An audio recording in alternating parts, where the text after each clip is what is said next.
to the echoes from the dark. Some echoes don't fade. They wait for somebody to listen. Deep in the forests of Appalachian Mountains, there are stories people don't like to talk about.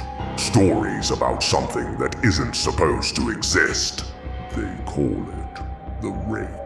Witnesses describe a pale, human-like figure, crouched low to the ground, moving on all fours. Its limbs are too long, its movements too fast. And the worst part, it doesn't make a sound. No footsteps, no breathing, just silence and motion. Most sightings happen late at night. People report waking up suddenly, for no reason. No noise, no warning, just a feeling, like something is in the room, watching. Then slowly, they turn their head and see it at the foot of the bed, crouched, still, staring directly at them, not moving, not attacking, just watching. Some say it stays there for minutes, others say it disappears the moment they blink. But the encounters don't always end there. There are reports of it being seen outside homes, standing just beyond the tree line, or crouched on rooftops, barely visible in the dark, watching, waiting. Some who've seen it claim it followed them, not immediately, but over time, they'd catch glimpses of it, behind trees, at the edge of roads, reflections in windows, always just far enough away to question if it was real. And almost every witness describes the same thing.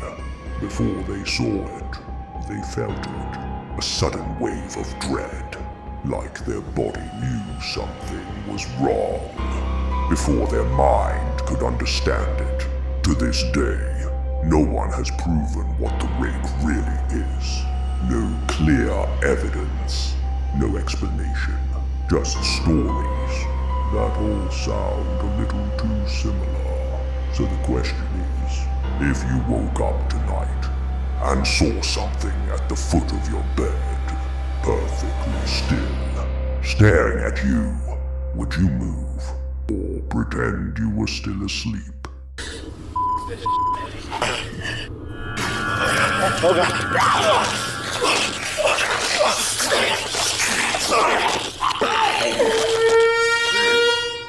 Up next, the buzzer. Somewhere in Russia, there's a signal that has been broadcasting for decades, 24 hours a day, 7 days a week. Non-stop. It's known as the buzzer. If you tune into the frequency, all you hear is a constant sound, a low, mechanical buzzing noise, repeating over and over again. For years, no one paid much attention to it. It was just another strange radio signal, lost in the static. Until something changed. At random times, the buzzing stops, and a voice cuts through the silence. Cold, emotionless, reading a sequence of numbers and names in Russian.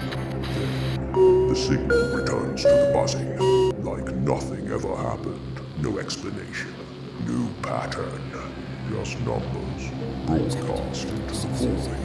Some believe it's a military communication system, a way to send coded messages. Others think it's a dead man's switch, a signal that must keep running, or something has gone wrong. But what makes it unsettling is what's happened when the signal goes silent.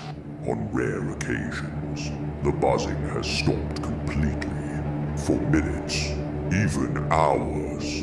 During those moments, listeners reported hearing strange background noises, shuffling, distant someone moving around in the room where the signal was coming from, as if the broadcast wasn't as automated as people thought. Some have even tried to track the location, tracing it back to abandoned buildings, deep in remote areas, places that look completely empty.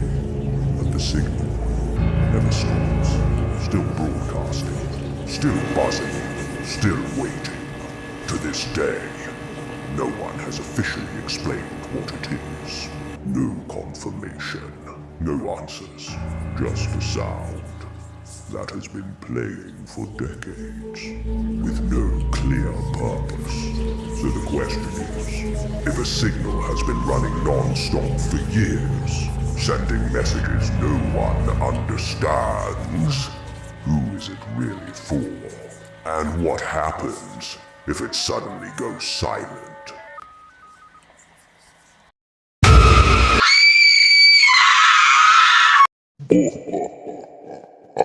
Now, the Mandela Catalog.